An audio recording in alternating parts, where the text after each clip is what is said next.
Hello friends, daily dictation लिखने के लिए चैनल को सब्सक्राइब करें।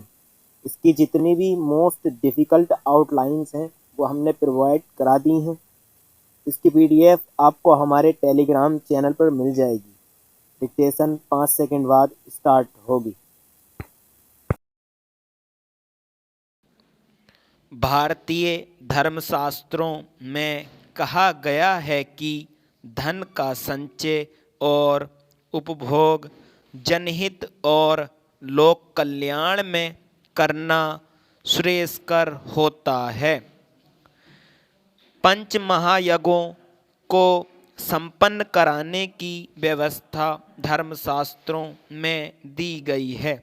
इस व्यवस्था के पीछे धारणा यह थी कि जब धन का व्यय धर्म अनुसार होगा तो जनहित व लोक कल्याण के कार्य अपने आप हो जाएंगे।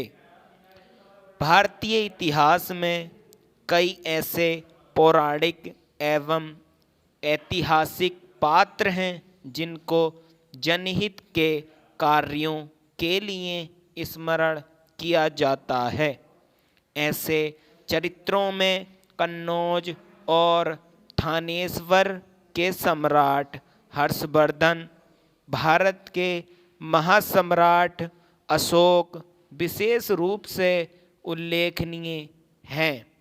इन दोनों ने समाज की भलाई के लिए अनेक कल्याणकारी कार्य किए। इन्होंने मुसाफिरों, दीनहीनों तथा रोगियों आदि की सुख सुविधा के लिए जगह जगह धर्मशालाओं, कुओं तथा चिकित्सालय आदि का प्रबंध किया। सड़कों के दोनों ओर वृक्ष लगवाए। महाराज हर्षवर्धन तो दिल खोलकर दान करता था तथा 5 वर्षों में जो धन राजकोष में एकत्र होता था उसे प्राय के संगम तट पर दान कर देता था। ऐसे ही लोग हमें जनहित कार्य करने तथा समाज के दीन दुखियों की सेवा करने का संदेश देता है। धन को पहले के धन कुबेर भी सामाजिक दायित्वों को पूरा करने में लगाते रहे हैं। वर्तमान काल में उद्योग जगत में सामाजिक दायित्व बोध की अपेक्षा की जाती है। यही कारण है कि राष्ट्रीय और अंतर्राष्ट्रीय स्तर पर यह मांग की जा रही है कि उद्योग जगत अपने सामाजिक दायित्व बोध को समझे और अपने लाभांश में से कुछ प्रतिशत समाज के निर्माण और जन कल्याण में व्यय करे।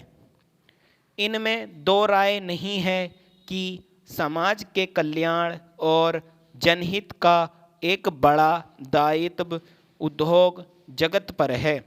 आज के उदारीकरण और वैश्वीकरण के दौरे में जन कल्याणकारी कार्यों को लेकर सरकार की भूमिका में भी गिरावट आई है।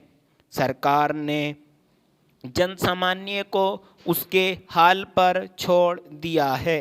सामाजिक समस्याओं से निपटने और उनके समाधान में अब सरकार की भूमिका निरंतर कम होती जा रही है। सरकार भी जनहित की अपेक्षा अपने लाभांश की ओर देखने लगी है। यही कारण है कि समाज के उत्थान और सामाजिक हितों के प्रति निजी क्षेत्र की जिम्मेदारी में वृद्धि हुई है। आम आदमी भी उनकी ओर आशा भरी निगाहों से देख रहा है। भारतीय जीवन दर्शन में प्राचीन काल से दान, परोपकार और लोकहित की समृद्ध परंपरा चली आ रही है। फिर भी आज का उद्योग जगत उससे स्वयं को नहीं जोड़ पा रहा है। यह बड़ी हैरान करने वाली बात है। वह व्यावसायिक प्रतिस्पर्धा में तो आगे रहने के लिए कटिबद्ध है, किंतु समाज हित के लिए वह आगे नहीं आना चाहता। वह समाज से लेता तो है, लेकिन उसके हित के लिए कुछ देना या